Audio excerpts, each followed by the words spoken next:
সব আড্ডামরাদের ইচ্ছা হয় কী করে তোমরা একটু বলো তো? এইসব আড্ডামরাদের পরোটা ছেড়ে এখন এসছে মানে রিলস বানাতে, তাও আবার কার সাথে এটা আমি চিনি না, কে একটা বাজার তো এদের দেখি না, পরোটা বিক্রি করছে লোকের বাড়ির বউদের সাথে রিলস বানিয়ে বেড়াচ্ছে। এইসব আড্ডামরাদের বলছি ইচ্ছা হয় কী করে, এদের ভালো লাগে কী করে এইসব?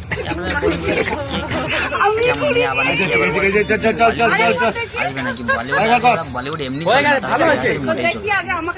খবরা নিয়ে কি করছে, আর এইসব ক্যামেরাম্যানও কারা, এরা আবার রিলস বানাতে যায় খবরা নিয়ে একটু না কি একটা বলে ডিজে ওরেন মানে কোহিনুর, আর আবার নাকি বলিউডে আসবে, বলিউড মানে ওইসব কিছু বলার নেই আবার দেখবে। এমনি তো চলছে না বলিউড, আর এদের দেখলে বলিউডে এর ভিডিওতে আপনারা এত সাপোর্ট করেন, আমরা ভিডিও বানাতে সাপোর্ট করেন, একটা সাবস্ক্রাইব করুন, দেখি কেমন লাগে। এই যে বড় করে একটা সাবস্ক্রাইবের বোতাম আছে, ক্লিক করুন, সাবস্ক্রাইব করুন, দেখি আর কিছু ভিডিও বানাতে পারি। আর একটু দেখুন, ঠিক আছে? টাটা।